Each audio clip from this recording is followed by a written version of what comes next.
وہ ایک فقیر تھا، وہ بازار میں کھڑا رو رہا تھا. کسی نے رک کے پوچھا، کہا بابا کیوں رو رہے ہو، کیا ہوا ہے تمہیں؟ کسی نے مارا ہے، تنگ کیا ہے، بھوک کی شدت ہے، کیا ماجرا ہے؟ کہا نہ بابا یہ میرے مسئلے نہیں ہیں.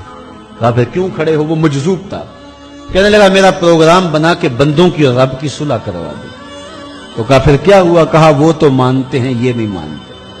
وہ تو کہتا ہے لے آئے نے میری دہلیز پہ، ایک آنسو سے سارے گناہ معاف کر دوں، لیکن یہ میری سنتے ہی نہیں ہے. ایسا پیار ہو گیا دنیا سے، میری بات ہی نہیں سمجھتے. میں انہیں سمجھاتا ہوں، آگے سے مجھے پتھر مارتے ہیں.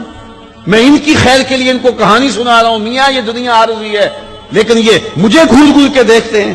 مجھے ان کی عقل پہ رونا آ رہا ہے. وہ کہتا ہے لے آ میری چوکھٹ پہ، ابھی معاف کر دوں گا، ایک آنسو سے سارے گناہ دھو ڈالوں گا، سمندر کی جھاگ کے برابر بھی گناہ ہیں تو مٹا ڈالوں گا. لیکن یہ سمجھتے نہیں ہیں.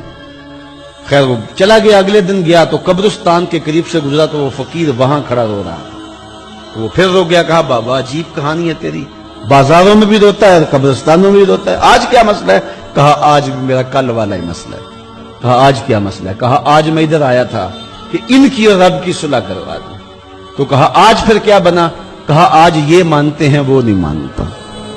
تو قبل اس سے کہ وہ وقت آئے کہ پھر وہ نہ مانے، آج لے ان کی پناہ، آج مدد مانگ ان سے، کل قیامت کو نہ مانیں گے اگر مان گیا. تو یہ تھوڑا وقت ہے زندگی کا، اس زندگی کو غنیمت سمجھیں